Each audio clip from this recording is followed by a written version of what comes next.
kinong senong jong senong gi bahap akpo kahimarat marwat mentak singi ka arpung tarik onetong arajar apulai kilali banyak kendu yo sim no karat u arun kem sim makani ke jingi kendu jong ki kalong papen itu ya ka kenhun ya ke bla thau thamai ya ka tiap kum karat marwat development and social welfare committee kajing themu jong kane ka committee lani ka kenhun kalong man pej man kami ya ka bahak kamiat jong senong gi bahap ate karat ta banya da yo put usam mar kum ju ban pej ya ka bahak kamiat jong ki khun samla ke badan hakati kathan ia kena kenhun lai lam do ba munu sokwa ubalong presiden nang tau ba liam potor ke mujal secretary uba Dominic Lingdo ba uba Nicholas Manar kem ke treasurer bat ki wede ki dekat jokane ke committee hadim la kendu yo sim nak liang jong ke kenhun kle kendu bagila patai khobor pan matai khamane susu ya ke jing temu ke jongki ngadi ba munu sokwa presiden jong ka Rajya Development and Social Welfare Committee madag si iwan dan kutip so sim juga ramai banyak form begini komiti jumi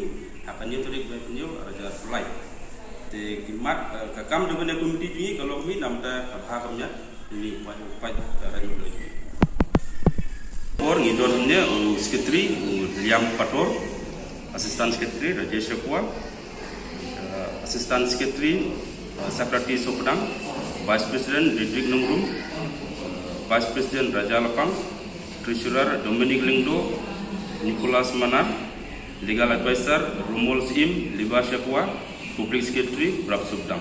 Kini kita member ini kita buat. Nanti komiti ini pan berpenghai dengan kesalahan berpenroy yang kayu buat hapok kerja.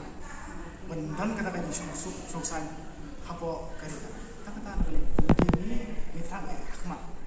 Tong ini hikmat. Berpenghai kesenjangan kerja. Semua yang ini benar pensai kena tunduk siap bro. But ni dengi ba day by day man kisni man kipor ni iba ke asam kerana Croatia ke rajung iru. But yang kami lihat jungi berbuat ni kepat ika sekaru. But dengan komiti kepat ika sekar ba kan pej lem nam takari ke rajung ni bukan nek pensai kena siap jungi. Kebelas.